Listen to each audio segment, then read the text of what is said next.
जय श्री राम। स्वागत है आप सभी का हमारे YouTube चैनल पर। आज हम सुंदरकांड की चौपाइयों के माध्यम से जानेंगे कि हनुमान जी को अपनी शक्ति कैसे याद आई। हनुमान जी बचपन में बहुत ही उद्दंड थे, बहुत ही शैतान थे। वो ऋषि मुनियों को काफ़ी परेशान किया करते थे। उन्हीं में से एक ऋषि मुनि ने श्राप दे दिया था कि आप अपनी शक्ति भूल जाओगे।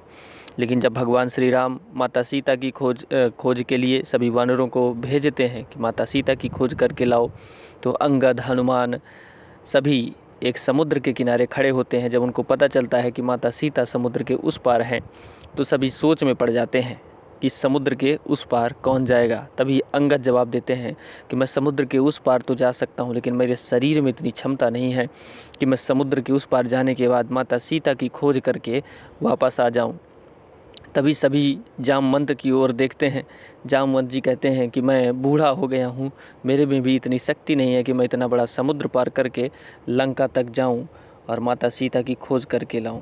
तभी जामवंत जी हनुमान जी से कहा रीचपति सुन हनुमाना, काचुप साज रहो बलवाना, पवन तनय बल पवन समाना, बुद्धि विवेक विज्ञान निधाना, कौन सो काज कठिन जग माही, जो नहीं होए तात तुम पाही। जामवंत जी हनुमान जी से कहते हैं कि हे बजरंगबली, आप क्यों चुप्पी साध के खड़े हुए हैं?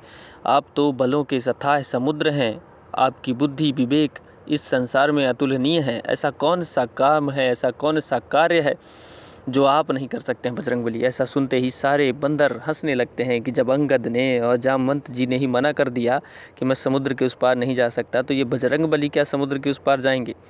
तभी जामवंत जी सोचते हैं कि लगता है मुझसे कुछ गलती हो गई, मैं इनको सही तरीके से याद नहीं दिला पा रहा इनकी शक्ति। तभी जामवंत जी कहते हैं, राम काज लगी भय अवतारा, सुनता ही भयऊँ पर्वताकारा।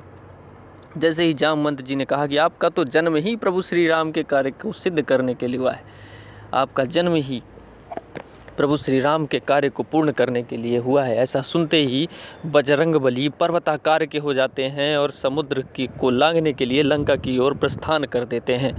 ऐसे हमारे बजरंगबली जी को अपनी शक्ति याद आई और शक्ति याद आने के बाद उन्होंने लंका में उत्पात मचा दिया था, सारी लंका को अस्त व्यस्त कर दिया था। हमारा यह सुंदरकांड का प्रसंग आपको कैसा लगा, वीडियो में कमेंट के माध्यम से ज़रूर बताएं। वीडियो अच्छी लगी हो तो कमेंट पे जय श्री राम, जय बजरंगबली ज़रूर लिखें।